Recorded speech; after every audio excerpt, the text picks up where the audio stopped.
Okay. So I'm going to start at Portland State. So this is Portland State. This is our Jackson Street turnaround here for the green line and the yellow line here. And the idea is that we come off of there and we go down Lincoln Street. So a couple colors.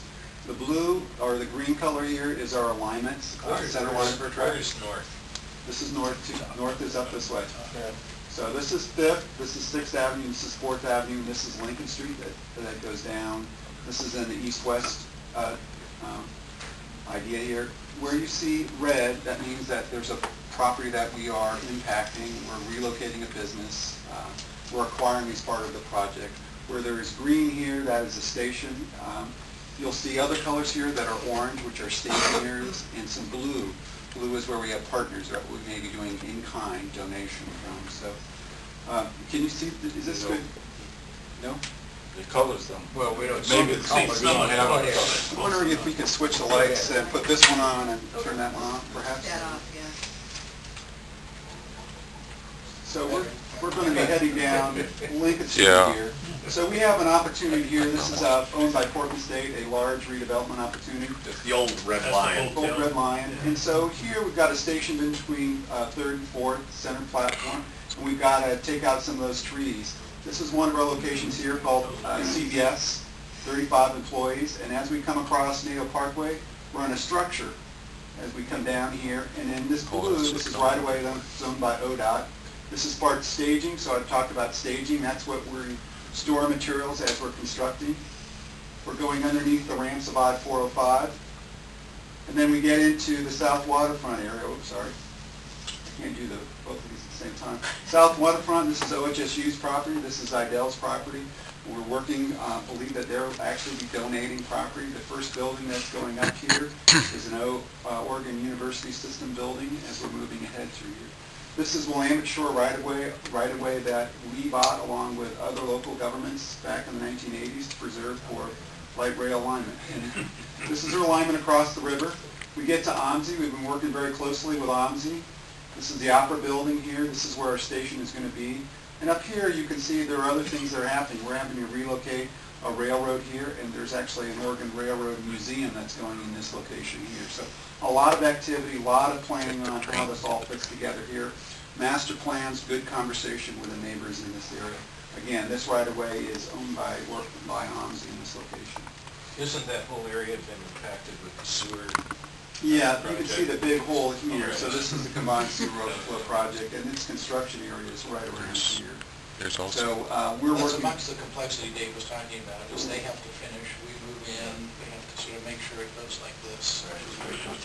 So as we head to the east, we initially had more on Union Pacific right-of-way. Now we're a 50-foot off. We're on private property, taking out businesses here, separate property here. Then we get into a kind of a redevelopment opportunity, which is Northwest Natural Gas.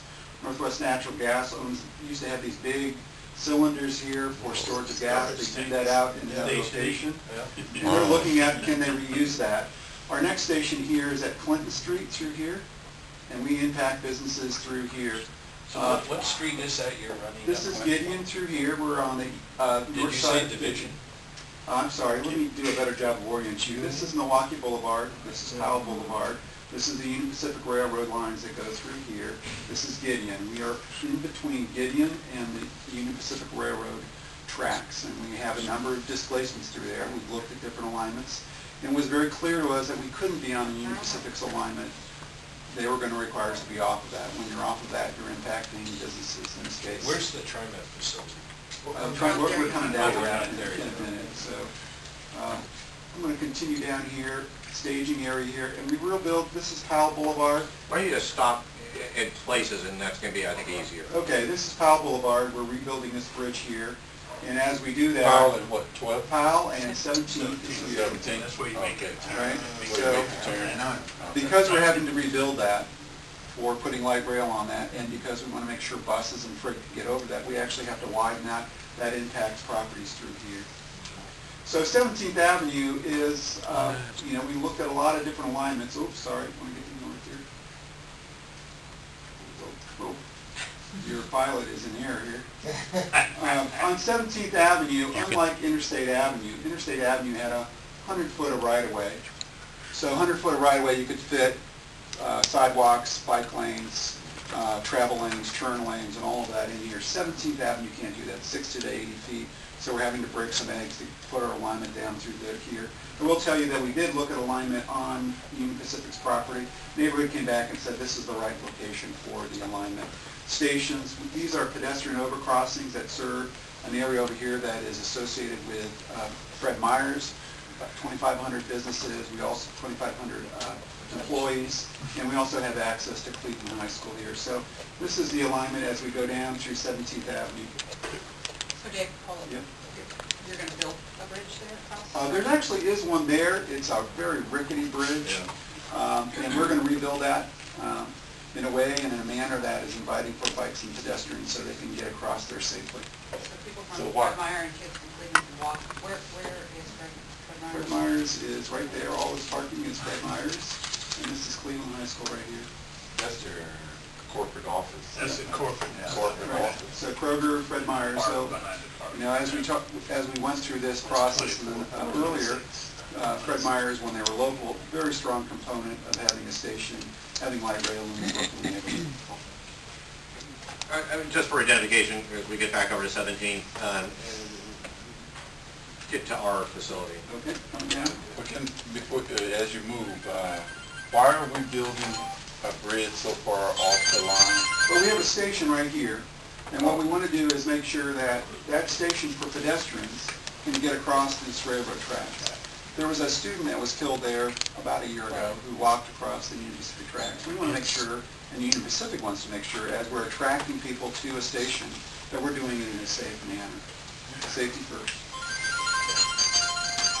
So I'm going to continue down 17th Avenue here. This is PGE's property through here, and this is where we are right now, the world headquarters. Here's all our buses, if you will. And so we are impacting our parking on this side of the road, which is the west side of 17th Avenue. How are we dealing with the parking issue around this area? I remember one time you talked about the residents around you were concerned about.